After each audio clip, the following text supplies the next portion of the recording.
Hi, I'm Erica, a mom, wife, and caregiver. I have been through the highs and lows of having a child with a medically complex background and special needs, all caused by epilepsy. I'm here to let you know you're not alone. There are so many resources out there, and that you too can and will come out on the other side stronger and more resilient than you ever imagined. It's not always easy, but I'm here for you. Welcome to the Parenting Epilepsy and Special Needs podcast. Welcome back. This episode was recorded in the middle of January. I wanted to mention that depending on when you are listening to this. It's currently snowing and kind of gray outside. We saw the sun yesterday, and wow, did that feel wonderful. But this weather got me thinking about my thoughts, where my head is at.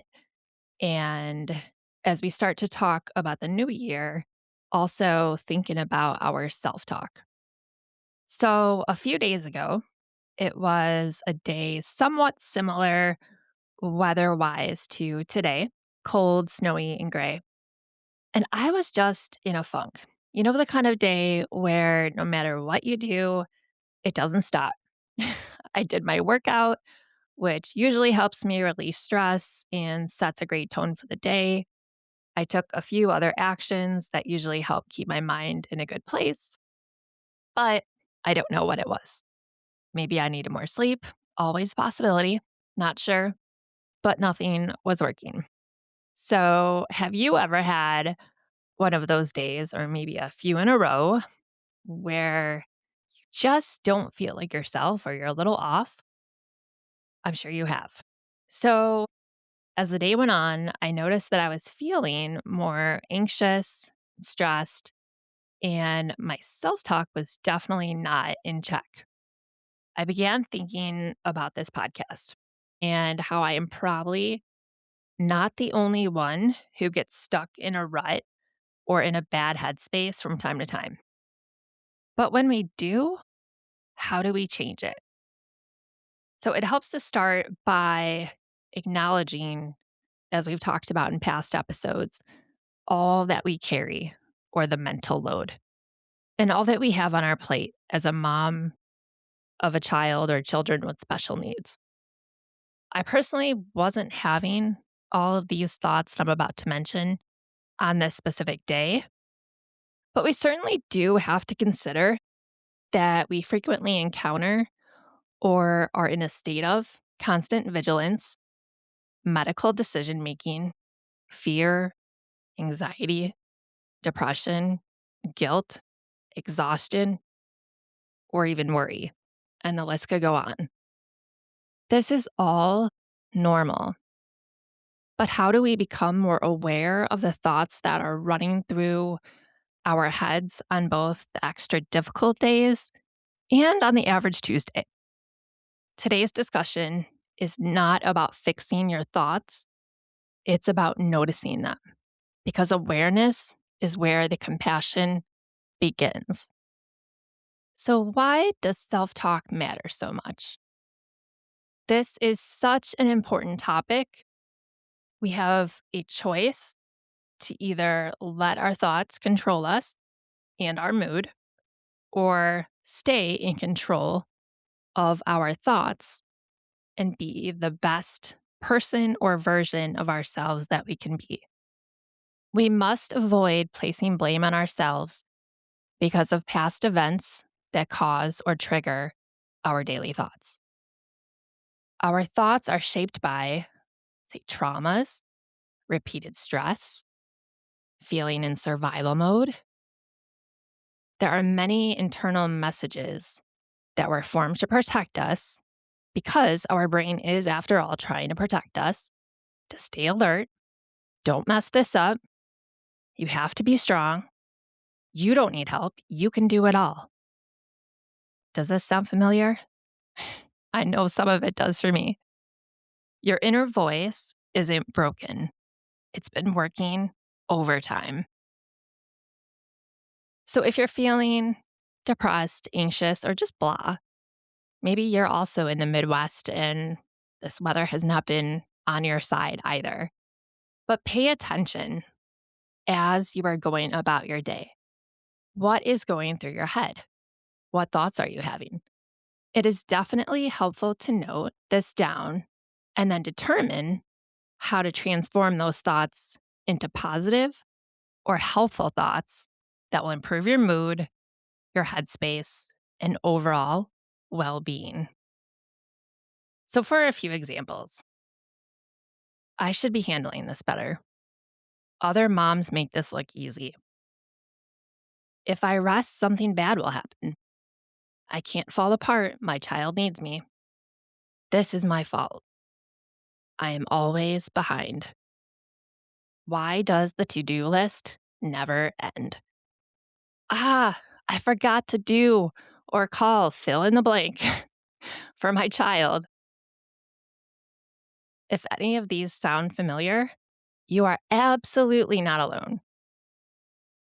But there's good news. Awareness. Awareness is where it starts. You got to encourage curiosity, not correction. And start by just paying attention. What am I saying to myself right now? Would I say this to another mom who's also in my shoes? I think it's important to understand that there's a difference between thoughts, because they're automatic, they're always running through our head, and truth, which is not always the same. So you don't need to change the thought just yet, but just notice it.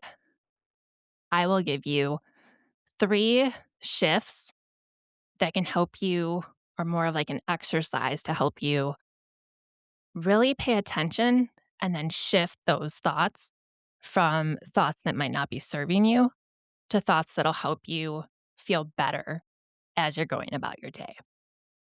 So, shift number 1, from critic to companion. Instead of, I'm failing, try, this is really hard, but I'm doing my best. See how that sounds? It's just, if you say I'm failing, it brings you down.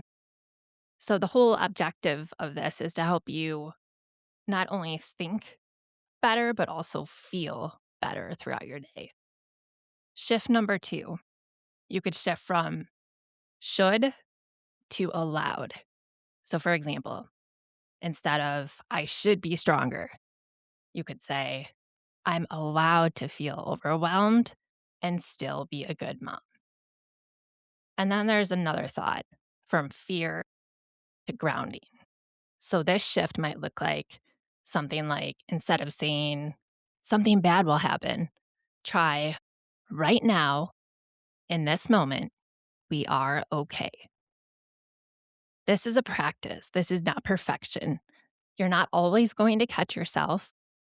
But I do feel, at least in my own life, that it's so important to pay attention to your thoughts. This impacts how you sleep, how you respond to your children, your spouse, at work, in public. It really does matter. So that's why I wanted to bring this to your attention. I think it is so incredibly important. So something else that you could do if you feel yourself getting stressed or having these thoughts, and you're not necessarily in a place where you want to think about correcting yourself, you're more of still in a place of awareness. You could take a deep breath. Take multiple deep breaths. I know that helps me.